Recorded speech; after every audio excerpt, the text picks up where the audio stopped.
यानंतर आपण वळूया आजच्या चर्चेच्या मुद्द्याकडे। मंडळी, राज्याच्या राजकीय सारीपाटावर एका नव्या वजीराची एंट्री झाली आहे। त्यांचे नाव आहे पार्थ पवार। राष्ट्रवादी संघटनेत कोण असावं हे आता पार्थ पवार ठरवतील। याला राष्ट्रवादीच्या अंतर्गत सुरू असलेल्या सत्ता संघर्षाच्या सारीपाटावरची शहाच्या चालीतली एक महत्त्वाची खेळी मानलं जातं, ज्याची सुरुवात अजित पवारांच्या निधनाच्या नंतर अगदी काही दिवसात पटेल आणि तटकरेंनी केली। त्यांनी निवडणूक आयोगाला एक पत्र लिहिलं, ज्याला सारीपाटावरची पहिली मोठी चाल मानलं जातं। राजकारणातल्या या मुरब्बी खेळाडूंनी निवडणूक आयोगाला पत्र लिहून सत्तेची सूत्र आपल्याकडे घेण्याचा प्रयत्न केला असं म्हटलं गेलं। हा एक प्रकारे कॅसलिंग करण्याचा प्रयत्न होता, जिथं राजाला सुरक्षित ठेवून हत्तीनं पूर्ण पट काबीज करायचा असतो। मात्र सुनेत्रा पवार पक्षाच्या राष्ट्रीय अध्यक्ष झाल्या त्यानंतर त्यांनी त्या चालीला प्रतिशह देत अनेकांचे मनसुबे उधळले। सुनेत्रा पवारांनी पटेल तटकरेंचं ते पत्र अमान्य ठरवण्याचं धाडस दाखवलं आणि ठामपणे सांगितलं की पक्षात अध्यक्ष हा केवळ नामधारी नाही, तर तोच खरा वजीर असेल। या संघर्षात केवळ जुन्या जाणत्या नेत्यांना बाजूला सारणं इतकाच सुनेत्रा पवारांचा उद्देश दिसत नाहीये, तर नव्या पिढीची रचना करणं हाही एक मोठा भाग सध्या दिसतोय। आणि एक प्रकारे त्यांनी पक्षाची फिरवलेली ही भाकरी मानलं जातं। पार्थ पवारांना नियुक्त्यांचे अधिकार देऊन त्यांना पक्षाचा सेनापती बनवलंय, तर शिस्तभंगाच्या कारवाईचे अधिकार देऊन जय पवारांच्या हातात तलवार आणि पक्षाच्या तिजोरीच्या चाव्या दिल्या। स्वाभाविक आहे की पक्षांतर्गत नियुक्त्या आणि कारवाईचे अधिकार जेव्हा एकाच कुटुंबातल्या दोन तरुण हातांमध्ये जातात, तेव्हा पक्षातले इतर मोहरे आणि काही ओल्ड गार्ड केवळ प्रेक्षक बनून राहणार आहेत का? पटेल आणि तटकरेंना नामधारी ठरवणं आणि त्यांना क्लरिकल मिस्टेक म्हणणं हा पॉलिटिकल मेसेज मानला जातोय। खरं तर हा फक्त शब्दांचा खेळ नाहीये, तो समोरच्या खेळाडूचं महत्त्व शून्य करण्याचा एक प्रयत्न आहे का? प्रश्न हाही आहे की तटकरेंनी शरद पवारांची भेट घेऊन मग तोच मेसेज नेतृत्वाला दिलाय का? खरं सांगू, लिहून ठेवा, निवडणूक आयोगाकडे गेलेली सगळी पत्र आतापर्यंतची हे केवळ कागद नाहीयेत, ती भविष्यातल्या कायदेशीर लढाईची शिदोरी आहे। अजित पवार यांच्या जाण्यानंतर सुनेत्रा पवारांनी ज्या आक्रमकतेनं पक्षाची सूत्र हलवली आहेत, त्यावरून एक गोष्ट स्पष्ट होतीये की राष्ट्रवादीत आता पवार आडनावाच्या शिवाय दुसऱ्या कोणाला स्थान नसेल। पटेल आणि तटकरे यांच्यासारख्या अनुभवी नेत्यांना कोचावर बसून नवी पिढी मैदानात उतरवण्याचा हा डाव किती यशस्वी होतो हे काळ ठरवेल। पण सध्या तरी या बुद्धिबळाच्या पटावर सुनेत्रा पवारांनी दिलेला शह विरोधकांना विचार करायला लावणार आहे। पण मला वाटतं महाराष्ट्राच्या राजकारणातल्या नव्या वादळाची ही सुरुवात आहे। खरं तर राष्ट्रवादी काँग्रेसच्या राजकारणात आजवर अनेक वादळ आली गेली, पण अजित पवारांच्या निधनानंतर उठलेलं सत्ता संघर्षाचं पक्षांतर्गत वादळ अधिक तीव्र असू शकतं। कदाचित महाराष्ट्राच्या राजकारणाला एक वेगळी कलाटणी देणारं ठरू शकतं कदाचित, कारण तसाही हा महिना चक्रीवादळांचा आहे। आपण चर्चा करूया, कारण या सगळ्यामध्ये अनेक बिटवीन द लाईन्स आहेत। पडद्यावर सगळे एकमेकांच्या सोबत आहेत, खेळ पडद्याच्या मागे सुरू आहे। खेळ या चार कागदांवर सुरू आहे, आणि मी आधी सांगितल्याप्रमाणे ही फक्त कागद नाही आहेत, भविष्यातल्या सगळ्या राजकीय रणनीतीची सूत्र याच कागदांच्या माध्यमातून हलणार आहेत, जी निवडणूक आयोगात दिली गेलेली आहेत। या सगळ्या चर्चेत सहभागी होण्यासाठी मान्यवर पाहुणे आपल्या सोबत आहेत। आपल्या सोबत आता राष्ट्रवादी काँग्रेसचे आमदार सुनील शेळके आहेत, थोड्याच वेळात ते जोडले जातील। आपल्यासोबत राजकीय विश्लेषक विजय चोरमारे सर आहेत। सर, स्वागत आहे तुमचं। आपल्यासोबत राजकीय विश्लेषक रविकरण देशमुख सर आहेत। सर, तुमचंही स्वागत। आणि राष्ट्रवादी काँग्रेस शरदचंद्र पवार पक्षाचे प्रवक्ते नेते सुनील माने सर सुद्धा आपल्या सोबत आहेत, तुमचंही स्वागत आहे। सर, खरं तर मला सुरुवात सुनील शेळकेंपासून करायची होती आज या चर्चेची, पण ते थोड्या वेळात येतील, त्यामुळे मी आधी दोन राजकीय विश्लेषकांच्या कमेंट घेणार आहे। सुरुवातीला चोरमारे सर तुमची कमेंट, सध्या राष्ट्रवादी काँग्रेसच्या अंतर्गत जे सुरू आहे ती वादळाची चाहूल आहे की वादळ उठलेलं आहे की वादळ उठणार आहे? खरं तर जे काही राष्ट्रवादी काँग्रेसमध्ये विलास सुरू आहे, आपण यापूर्वी सुद्धा या संदर्भात वेळोवेळी चर्चा 2-3 वेळा केलेल्या आहे याच विषयाच्या अनुषंगानं। मला वाटतं अजितदादा गेल्यानंतर पक्षामध्ये ज्या काही घडामोडी घडत आहेत त्या घडामोडी बघितल्यानंतर लक्षात असं येतं की पक्ष एका नव्या रचनेकडे निघालेला आहे। म्हणजे सुरुवातीपासून अनेक पातळ्यांवरचे गोंधळ आहेत, संघटनात्मक पातळीवरचा गोंधळ आहे, सत्तेच्या पातळीवरचा गोंधळ आहे आणि हे सगळं सेट करण्याच्या दृष्टीनं पावलं पडायला लागले आहेत। पण मला एवढ्या लवकर एवढ्या तातडीनं याचा निष्कर्ष काढावा वाटत नाही, अजून काही दिवस वाट बघावी लागेल।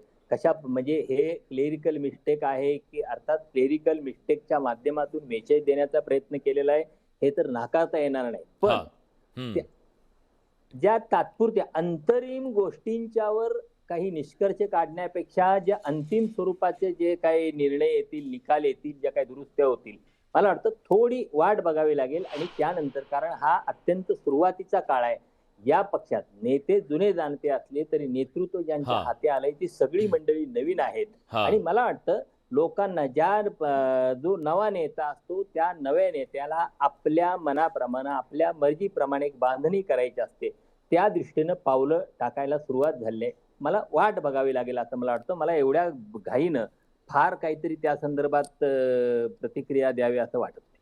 ठीक आहे, म्हणजे तुम्ही तातडीनं निष्कर्षापर्यंत येत नाहीत, पण राजकारणामध्ये असं असतं की साधारणपणे जे पडद्यावर दिसतं तेवढंच राजकारण नसतं, तर पडद्याच्या मागे सुद्धा राजकारण बरंच घडत असतं आणि आपण ते वाचण्याचा प्रयत्न करत असतो कायम। रविकिरण देशमुख सर, आता एक प्रकारे आपण असं म्हटलं की ही भाकरी फिरवण्याचा प्रयत्न असू शकतो, नवी रचना पक्षाची, नव्यानं पक्ष उभं करण्याचा हा सुनेत्राताई पवारांचा प्रयत्न असू शकतो, त्याच्याबद्दल काही दुमत नाहीये। पण हे करत असताना जे घडतंय त्यातले बिटवीन द लाईन्स काय आहेत? दोन्ही बाजूला दोन मुलं, एकाकडे पक्ष संघटनाची जबाबदारी दिलेली आहे पार्थ पवार यांच्याकडे आणि खजिनदार म्हणून त्यांना पुन्हा जय पवार आणि कारवाईचे अधिकार जय पवारांकडे दिलेत। मग या सगळ्यामध्ये आत्ता विद्यमान स्थितीमध्ये कालपर्यंत ज्यांचे कारभारी होते ते तर रामधारी दिसत आहेत, मग ही ठिणगी पडण्याची वेळ नाही? ठिणगी पडलेली आहे विलास।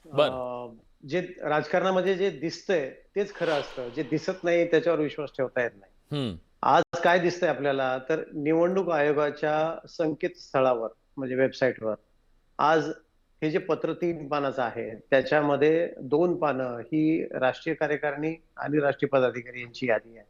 त्यात जे दिसतंय तेच खरं आहे आणि ते विचारपूर्वक केलेलं दिसतंय। भलेही ती क्लेरिकल चूक म्हणजे लेखनिकाकडून कारकुनाकडून म्हणा, झालेली चूक म्हणा, काही असेल ते असेल, दुरुस्तीचं पत्र दिलंय का नाही हेही आपल्याला माहित नाही। दिलं असतं तर संकेतस्थळावरचं जुनं पत्र गायब झालं असतं। आज नवीन पत्र आहे का तिथे? नाही आहे। म्हणजे वस्तुस्थिती काय आहे, जे झालंय ते ठरवून झालेलं आहे आणि निवडणूक आयोगासोबत होणारा पत्रव्यवहार हा कुणीही इतका गाफील राहून कुठल्या क्लर्कच्या भरोशावर कोणी करत नसतं। कशी चूक तशी राहत नसते।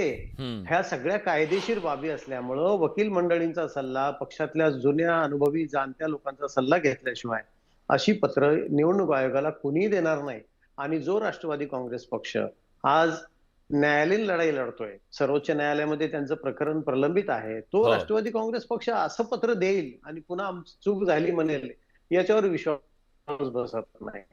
त्यामुळे त्यांना जे करायचं त्यांनी केलेलं आहे आणि ते अतिशय विचारपूर्वक केलेलं आहे। मला वाटतं कुठेतरी मागच्या काळात ज्या गोष्टी घडल्या असतील त्याचे हे पडसाद असतील आणि नव्याने बांधणी करत असताना त्यांनी अतिशय विचारपूर्वक निर्णय घेतला असेल की या रचनेमध्ये कुणाला किती महत्व द्यायचं, कुणाला सोबत घ्यायचं आणि कुणाला घ्यायचं नाही।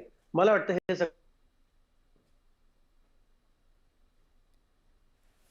ठीक आहे। म्हणजे एक तुम्ही म्हणताय की ही नवी रचना नवी रचना असू शकते आणि हे जे काही आहे ते ठरवून केलेलं असू शकतं, म्हणजे त्याच्याबद्दल काही दुमत नाही असं तुम्ही म्हणताय। आपल्यासोबत आता सुनील माने सर आहेत. माने सर पत्रकार सुद्धा राहिलेले आहेत आणि आता ते पक्षाचे प्रवक्ते आहेत.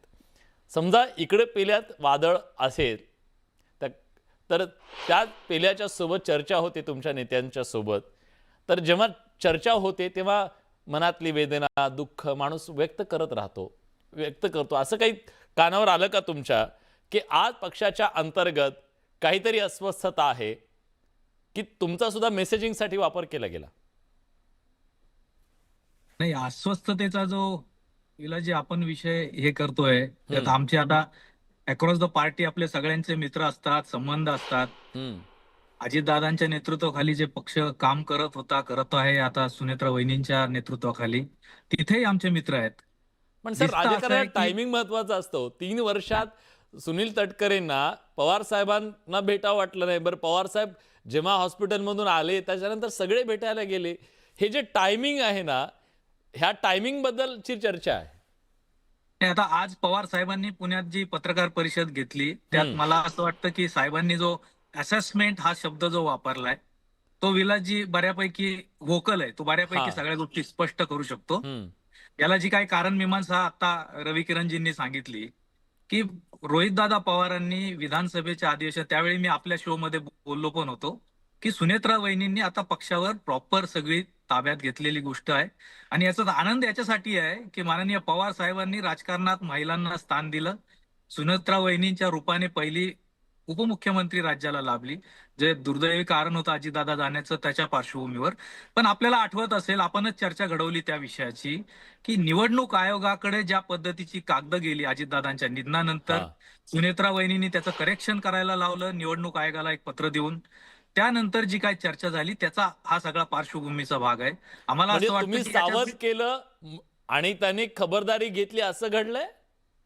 नाही, आमच्यासह सगळं आता हे जर रवी किरणजींनी सांगितलं, आता वेबसाईटचा उल्लेख केला, सगळं पब्लिक डोमेन मध्ये आहे ना, जो बघेल त्याला दिसेल. आमच्या आता रवी किरणजींनी जो मुद्दा सांगितला की सुप्रीम कोर्टात केस आहे, आम्ही सगळं डिटेल त्यांचं चेक करतोय, काय सुरू आहे, कसं सुरू आहे. राजसाहेब ठाकरेंनी सांगितलं की पटेल की पाटील, या सगळ्या गोष्टीचा अनुभव त्या गोष्टींच्या ह्याच्यात असतो. आणि ती जी काय पार्श्वभूमी आहे, अरे ते कागद हा महत्वाचा आहे. आपण जे सांगितलं की आता जर पवार साहेब म्हणतात की असेसमेंट नव्हतं, आता पवार साहेब ज्यावेळी नेतृत्व सगळ्या दोन्ही पक्षांचं एकत्रित करत होते, पटेल साहेबांकडे देशातल्या नियुक्त्यांपासून सगळे अधिकार होते. एकत्रित राष्ट्रवादीचे सुनील तटकरे प्रदेशाध्यक्ष होते, राष्ट्रीय सरचिटणीसही होते. त्यामुळे आता ही असेसमेंट हा शब्द साहेबांनी जो वापरला तो मला असं वाटतं की या ठिकाणी खूप महत्वाचा आहे. बरं, खरं तर सुरमारे सर, क्लरिकल मिस्टेक इतक्या एका शब्दामध्ये 2 नेत्यांचे राजकीय करिअरचा सगळा निकाल लागलेला आहे. खरं तर आता सरांनी सांगितलं ते रवी किरण सरांनी की हे काही पटणारं नाहीये. पण ह्याच्या मागचं राजकारण असं आहे का की राष्ट्रवादी काँग्रेसच्या मध्ये एक प्रकारची नाराजी होती या 2 नेत्यांच्या संदर्भातली, विशेषतः राष्ट्रवादी शरदचंद्र पवार पक्षाकडून सातत्यानं त्या 2 नेत्यांना टार्गेट करण्यात आलेलं होतं. आता या दोघांना बाजूला सारण्याचे 2 पक्षाच्या नात्यावर काही परिणाम होऊ शकतात का? विलास, इथं 2 पक्षांच्या नात्याचा मला काही फारसा संबंध दिसत नाही. पण एक गोष्ट सांगतो, सुरुवातीपासून आपण एका गोष्टीचा विचार करायला पाहिजे. मी यापूर्वी सांगितलंय की हा कुठलाही राजकीय म्हणजे काँग्रेस आणि भारतीय जनता पक्ष हे 2 पक्ष आपण बाजूला ठेवू. त्या व्यतिरिक्त कुठलाही देशातला पक्ष आपण बघितला तर तो पक्ष कुठल्या तरी कुटुंबाचा, कुठल्या तरी ब्रँडचा पक्ष आहे. त्यामुळं राष्ट्रवादी काँग्रेस जो अजित पवारांच्या नेतृत्वाखालचा पक्ष आहे, त्या पक्षाला कधीतरी ठरवायला, अजितदादा गेल्यानंतर ठरवायला हवं होतं की हा कुणाचा पक्ष आहे. कारण तो शरद पवारांच्या पासून हा पक्ष फुटून गेल्यानंतर तो अजित पवार यांचा एकखांबी तंबू असलेला पक्ष होता, हे सगळ्यांना माहित आहे. ते गेल्यानंतर आपल्याला असं सगळ्यांना दिसलं की प्रफुल्ल पटेल आणि सुनील तटकरे जे राष्ट्रीय कार्याध्यक्ष असतील आणि प्रदेशाध्यक्ष असतील, स्वाभाविकपणे त्यांच्याकडे राष्ट्रीय आणि राज्य पातळीवरचं नेतृत्व त्यांचं होतं. पुढच्या सगळ्या गोष्टी ज्या घडलेल्या आहेत ते त्यांच्या नेतृत्वाखाली घडलेल्या आहेत. पण हा पक्ष पुढे चालवायचा असेल तर तो तटकरेंच्या नेतृत्वाखाली चालू शकत नाही, प्रफुल्ल पटेलांच्या नेतृत्वाखाली चालू शकत नाही, हे त्यांना स्वतःलाही माहिती आहे. त्यासाठी नेतृत्व पवारांचं कोणाच तरी हवं असेल. आणि या पक्षाचं दीर्घकालीन नेतृत्व करायचं असेल तर आपण सुनेत्रा पवार या पक्षाचं दीर्घकालीन नेतृत्व करू शकत नाहीत. आता सुनेत्रा पवार ही अजितदादा गेल्यानंतरची तात्पुरती व्यवस्था आहे, सगळ्यांना माहिती आहे. या पक्षाचं नेतृत्व पार्थ पवार किंवा जय पवार यांच्याकडे असू शकेल, ते कुणाकडे असू शकेल ते भविष्यात आपल्याला काळ त्याचं उत्तर दिलं. आता आपण त्या संदर्भात त्यांनी कुणाला कुठलं पद दिलंय याच्यावरून त्याच्या संदर्भातला निष्कर्ष आपण काढू शकत नाही किंवा अंदाज बांधू शकत नाही. त्यांना प्रत्येकाला, कारण पार्थ आणि जय पवार हे दोघही आजच्या घडीला राजकारणातली अत्यंत कोरी करकरीत पानं आहेत. त्यांच्या क्षमता काय आहेत, कुणाचं वैशिष्ट्य काय आहे, कोण कुठल्या बाजूला, कोण संघटनात्मक काम करू शकतं, कोण प्रशासकीय काम, आपला काही माहिती नाही. बरोबर. त्यामुळे आता त्यांना जी पदं दिलेली आहेत त्या पदावरनं हा पक्ष किती पुढे जातोय मला वाटतं हे ठरवावं लागेल. आणि पक्षाचा नेता पार्थ किंवा जय पवार असेल तर, आणि त्या दोघांच्या पैकी किंवा दोघांनाही किंवा ती दोघं आणि सुनेत्रा पवार या तिघांनाही हा पक्ष 100% आपल्या ताब्यात असायला पाहिजे. इथं चौथं कुठलंही अधिकार केंद्र असता कामा नये असं वाटत असेल. आणि तसं वाटणं स्वाभाविक आहे, कारण आतापर्यंत असं एक चित्र निर्माण केलं गेलं की ते अर्थात सुनेत्रा पवार किंवा पार्थ जय पवार यांच्या एकूण प्रतिमाला धक्का देणारं होतं की हा सगळा पक्ष पटेल आणि तटकरे चालवत आहेत आणि हे सगळे कळसूत्र्या बाहुल्या आहेत असं चित्र निर्माण जात होतं, मेसेज जात होता. मला वाटतं तो एक समज आहे, तो खोडून काढण्याचा प्रयत्न या निमित्ताने केलेला आहे. पण पुन्हा मला अजून असं वाटतं की हा मेसेज दिलेला आहे आणि मेसेज दिल्यानंतर, कारण एका याच्यामुळे सगळ्या गोष्टी पुढे लगेच काय तटकरे मी या अनुषंगाने म्हणालो सर. ठीक आहे, आपण क्षणभर असं म्हणूया. रोहित पवार यांनी जे स्टेटमेंट केलं की ते भाजपमधून 22 आमदारांसह जाऊन लढतील, लगेच काय आपण पक्ष फुटला आणि फुटीच्या उंबरठ्यावर, हे अजितदादा गेल्यानंतर हे म्हणजे अजितदादांनी प्रक्रिया त्यात तटकरे असण्याचा मला काही संबंध दिसत नाही आत्ताच्या घडला. पण राष्ट्रवादी काँग्रेस मधले 16 आमदार फुटून भारतीय जनता पक्षानं या पक्षातल्या कुठल्या आमदारांना 2029च्या विधानसभा निवडणुकीत भाजपकडून लढायचं याचं मार्किंग ऑलरेडी झालेलं आहे. ते आमदार फुटून जाण्याचा जवळजवळ हे एका टप्प्यावर आलेलं होतं. त्यामुळं अजितदादांनी ही जी विलिनीकरणाची प्रक्रिया ती सुरू केलेली होती. ही वस्तू ती अजितदादा गेल्यानंतर मग एक प्रकारे तुम्ही तर असं सुतोवाच करताय सर, तुम्ही असं सुतोवाच करताय की ही फुटीची नांदी सुद्धा असू शकते, म्हणजे हे खदखद आहे ऑलरेडी. म्हणजे हे नाही, पण मला आता सांगतो, आता हे लगेच या गोष्टी लगेच घडतील असं नाही, कारण या अशा जर गोष्टी लगेच घडल्या तर भारतीय जनता पक्षाच्या संदर्भात खूप वाईट मेसेज जाऊ शकतो. अजितदादा गेल्यानंतर त्यांचा पक्ष फोडला असा एक मेसेज जाऊ शकतो. त्यामुळे आता भारतीय जनता पक्षाला किंवा कुणी पक्षातून फुटून जाण्याचा किंवा कुठं जाण्याची कुणाला कशाची काही पडलेली नाही, कारण 3 वर्षे आता कसल्याही बरोबर त्यांनाही तशी काही फार आवश्यकता, त्यांची बस भरलेली आहे असं ते म्हणतात. जे काय घडायचं असेल ते लोकसभा निवडणुकीच्या आधी किंवा लोकसभा थोडं आणि उरलेलं लोकसभा निवडणुकीच्या नंतर घडणार हे लक्षात घ्यायला पाहिजे आपल्याला. आपल्यासोबत आमदार सुनील शेळके जोडले गेलेले आहेत. आमदार साहेब, स्वागत आहे तुमचं. चर्चा तुम्ही किती ऐकली माहित नाही, तुमच्यापर्यंत किती पोहोचली, पण आम्ही चर्चा करतोय पार्थ आणि जय पवार यांच्या एंट्रीच्या नंतर तुमच्या पक्षातले जे आतापर्यंत कारभारी होते त्यांना हा धक्का आहे का? त्यांना असं अचानक नामधारी का केलं आपण?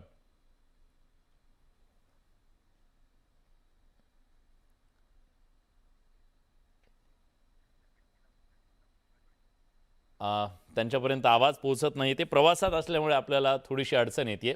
रवी किरण सर, जर समजा या 2 नेत्यांना जे कालपर्यंत कारभारी होते ते जर नामधारी झाले तर ते अस्वस्थ राहणं पक्षासाठी एक प्रकारचं आव्हान असेल, पक्षांतर्गतच एक चिंतेची बाब असेल की चिंतामुक्त झाला पक्ष?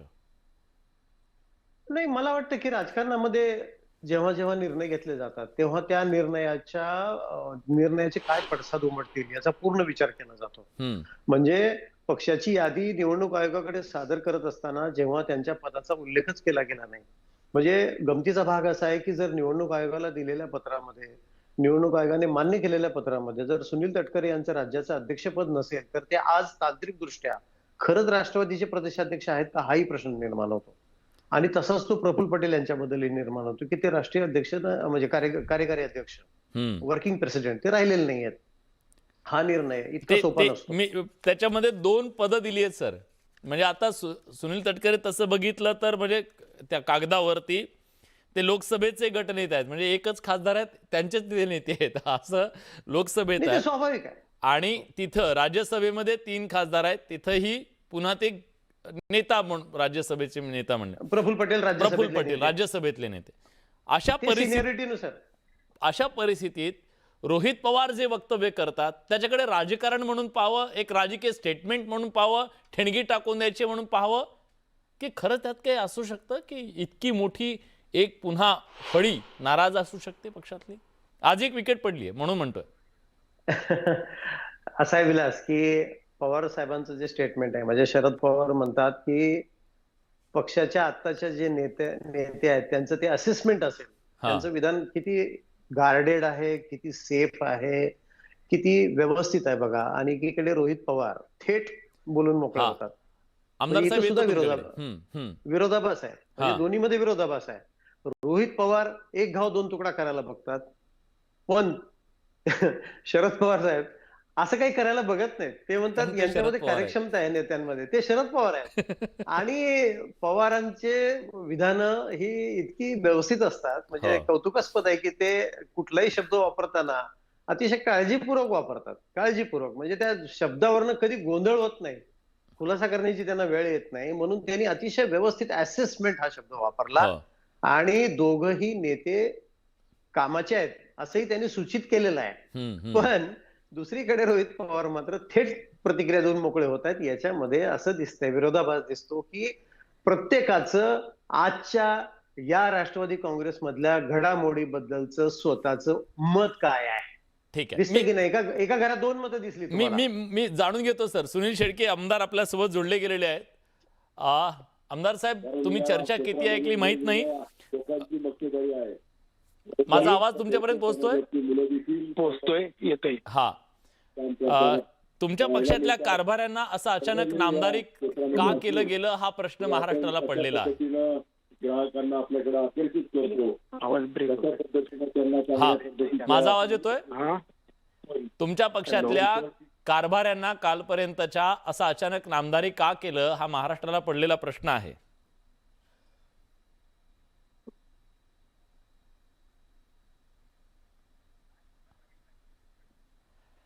काहीतरी तांत्रिक कारण आहे, त्यांच्यापर्यंत आवाज पोहोचत नाहीये.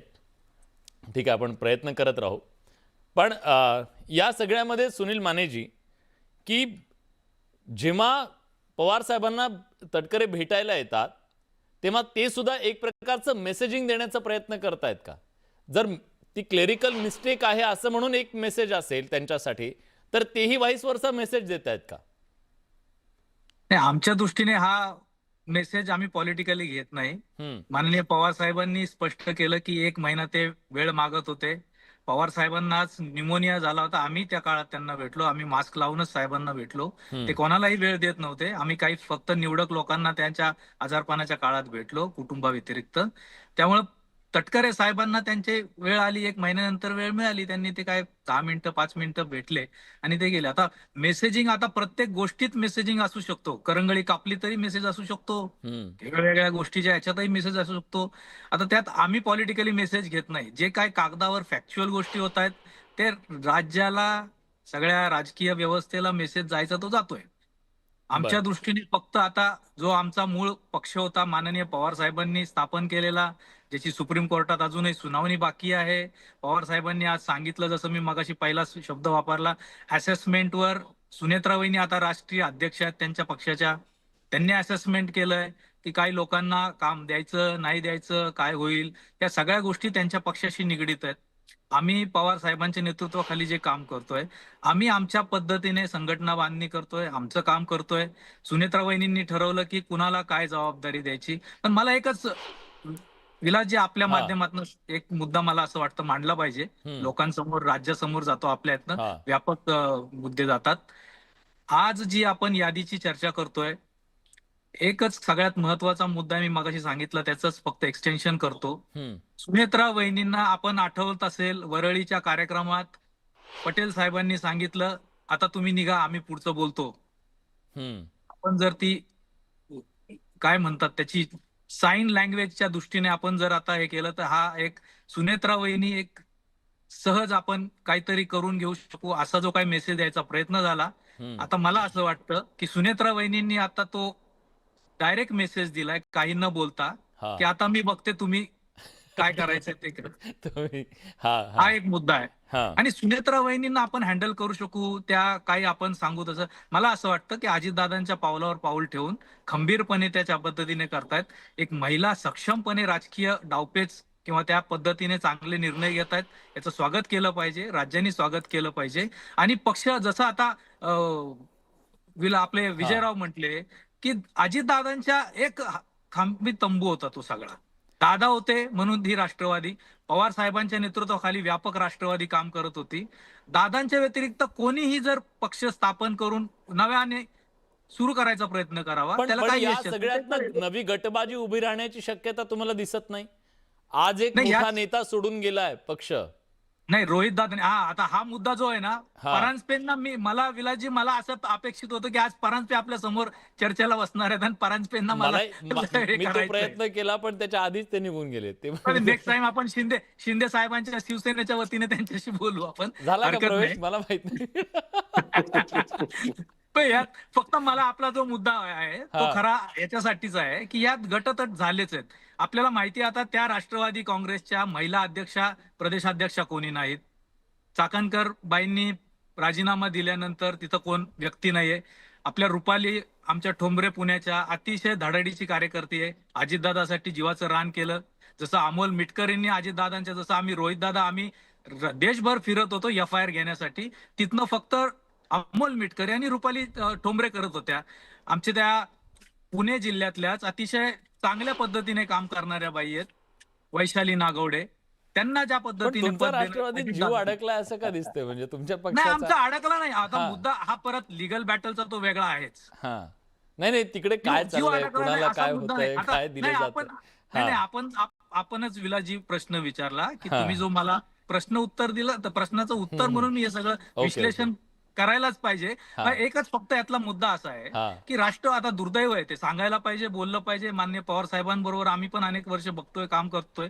पवार साहेबांनी अतिशय व्यापक पद्धतीने बांधणी केली होती सर्व घटक पक्षांची. जसं आता माननीय दिलीपराव वळसे पाटील सिनियर नेते आहेत, छगन भुजबळ साहेब खूप सिनियर नेते आहेत, त्यांच्याकडे त्या जबाबदाऱ्या नाही आल्या. हे दोन जे आता तटकरे साहेब आहेत, पटेल साहेब आहेत, त्यांना ज्या पद्धतीने काम करणं अपेक्षित होतं, त्यांनी जे काही चुका केल्या असतील, असेसमेंट त्यांची तशी झाली असेल, त्यामुळे आजचा हा दिवस आहे. आता आपण काय बोलू नाही शकत. पण दुसरा एकच मुद्दा फक्त सांगतो. त्या पक्षात मी सांगायचा जो प्रयत्न करत होतो, पवार साहेबांनी सर्व पद्धतीचे लोक एकत्र केलेत. पवार साहेबांची काळजीचे विषय मराठा OBC हा संघर्ष होऊ नये. आज त्यांच्या पक्षात त्या पद्धतीची सगळी चर्चा चालू आहे. तटकरेंचा एक वेगळा गट आहे, अशी सगळी चर्चा झाली. आता तुमचे मित्र आहेत, आमचे मित्र आहेत, विजयरावांचे आहेत, रविजींचे आहेत, तसेच आपल्याला सगळी चर्चा होती ती व्यापक याच्यात करते. आपण फार पब्लिक प्लॅटफॉर्मवर बोलत नाही. पण हे दुर्दैवी आहे. हे जे काय सुरू झालं, जे महत्वाच्या युवक अध्यक्ष कोण नेमता येत नाहीये, महिला प्रदेशाध्यक्ष, सत्तेतला पक्षाने विलासजी त्यांना खूप आता म्हणजे मी जी नाव मला त्याच अनुषंगाने विचारायचंय, विजय सरांना विचारायचंय. सरांना माहिती आहे ही सगळी आतली जी रणनीती होती पक्ष बांधणीच्या संदर्भातली, ही मोळी परत बांधत असताना सुनेत्राताईंसाठी हे खूप चॅलेंजिंग असणार आहे. कारण एक नेता राष्ट्रवादी काँग्रेसमधला स्वयंभू, म्हणजे ते स्वतःच्या हिमतीवर उभे असणारे नेते, म्हणजे असे ते नेते आहेत. म्हणजे आणि अशा सगळ्या नेत्यांना पार्थ पवार आणि जय पवारांचं नेतृत्व मान्य करायला लावून त्यांना बाजूला सारून यांना पुढे करणं ही खूप मोठी कसरत आहे असं तुम्हाला वाटतंय? विलास, खरं आहे. म्हणजे फार हा पक्षाच्या दृष्टीने फार महत्वाचा मुद्दा आहे अशा अर्थानं की आपण आधी एकत्रित राष्ट्रवादी काँग्रेसला सुद्धा आपण सुभेदारांचा पक्ष म्हणत होतो.